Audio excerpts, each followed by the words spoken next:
So yun mga parts, like, share, comment, and subscribe. Turo ko sa inyo kung paano siya assemblein tag or buksan. So yan, makikita nyo mga parts. Yan, nakikita nyo mga parts yan. Naka-plastic lahat. Ilalagay ko na lang yung link mga parts dito sa description, okay? Dito ka lang to sa Shopee nabili. So napakaganda nito, napaka-social tignan, at napaka-social gamitin para sa mga bata. Ayan. So ituturo ko sa inyo mga parts kung paano siya ibuka at ilak. At the same time, ituturo ko din na sa inyo kung paano rin siya itiklop. Okay? Mga parts sa plastic. Ayan. Ayan. So ayan mga parts, buksan na natin. Ayan. Nakita nyo, ito siya. Ayan. Ito siya mga parts. So makikita nyo, ang liit niya lang. So ayan. Papakita ko sa inyo kung paano siya ibuka at saka ibalik sa pagkakatupi o i-fold. Okay? So napaka-social, di ba? Parts, meron din siya kasamang yung tinatawag na parang sabi tawag dito, nakalimutan na. Yung parang silong o yung silungan niya mismo. Ayan.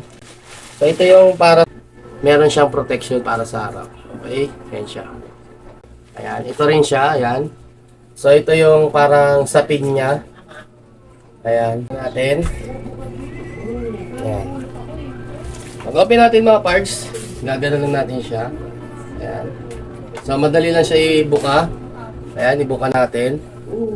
Ayan kung nakikita nyo. Ibuka natin. Ayan. So, ayan. Pagbuka nyo, ayan, ito na siya. So, bago yon itutulak nyo to kasi ito, maglalak siya rito sa may mismong mismong ngipin nito. Ito. Yan, yung ngipin na yan, dito yan. Maglalak yan dito. Pag pinush nyo siya. So, itulak nyo lang. Yan. So, hindi na siya magaganon. So, wala na. Hindi na siya matutupi kasi nakalak na siya dito sa mismong ngipin niya. Tapos ito mga parts, itong ilalim, meron kayong iaangat dito. So, iaangat nyo lang siya. Pag ganyan. Basta angat nyo, papunta ron ha. Ito yung hawak kong ayan. Hawak ko siya. Ganito yung tsura niya. Ito yung gulong, kabilaan. So, abante mo lang to. Abante mo. Tapos, angat ko to. Itong ilalim. Ito. Itong hawakan ng sandalan. Iangat mo siya.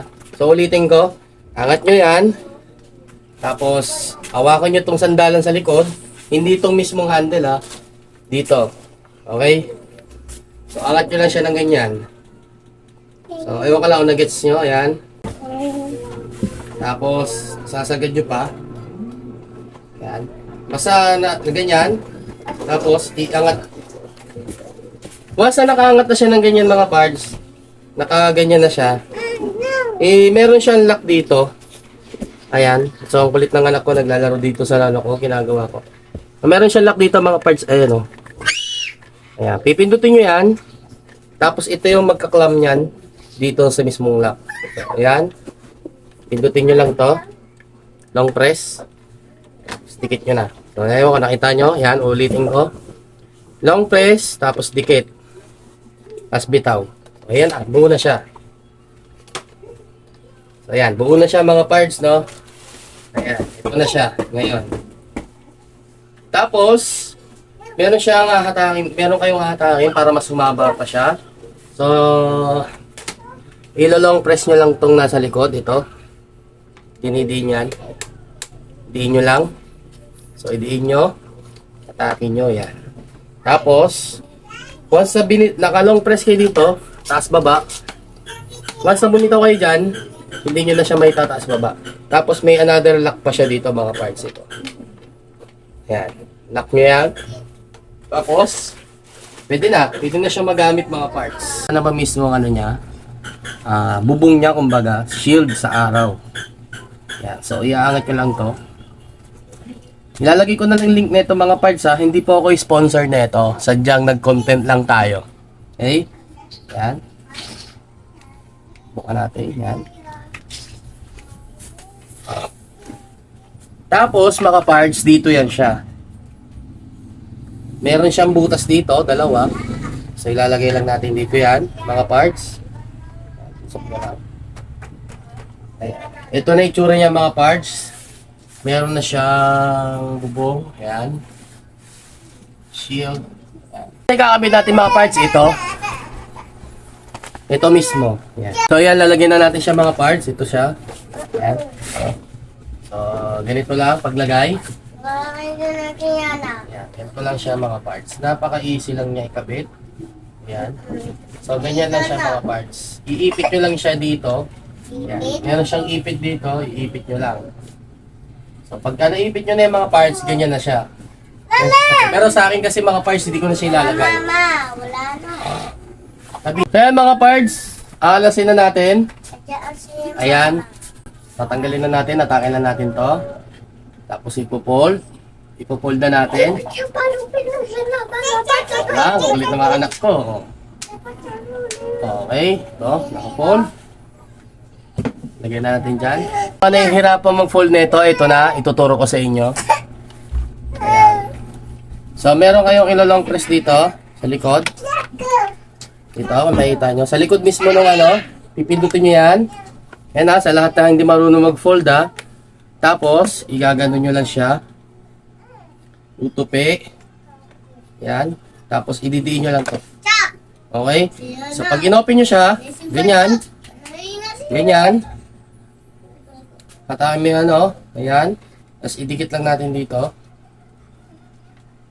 Yan. So, pag ibabalik, ganun lang din.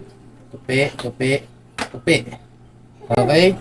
So, ito yung pinakamahirap o maraming nalilito. So, meron ditong lolong press, di ba? Ito mga parts, meron siyang pinutan dito. Dito, ayan. Ayan. Kulit ng mga pamangkin ko. Open nyo muna itong lock. Angat nyo itong lock. Tapos ilong press nyo. Ayan. So, kung mapapansin nyo mga parts, meron siyang, meron siyang allowance dito. So, nababounce yan. So, once na pinindot nyo yan, long press nyo yan. Ayan. So, once nilong press nyo to, gaganon-ganon nyo siya. Ayan. So, ang gagawin nyo lang, long press, tapos makikita nyo itong kanina yung lock. Ayan, ito. Itong lock. Ayan yung lock na yan. Aangat yan. So, hindi nyo makita kasi. Long press, tas diin. Okay, nagigets nyo? So, ulit. Long press nyo itong nasa likuran. Pidutin nyo. Tapos, itulak nyo itong nasa itaas, pababa, kasi may alawa siya. Okay. Ayan, mapufold na natin siya. Ganyan. Ganun lang siya ka-easy mga parts. Yan. So, ilalagay ko na lang yung link dito kung saan ko ito na-order. Yan. Tapos, ilalak na natin. Yan. Yan. Okay na siya. So, yan. Mga parts, sana nakatulong sa inyo itong video na to. Like, share, comment, and subscribe. And then, thank you. Happy New Year. Maraming salamat. YouTube, thank you.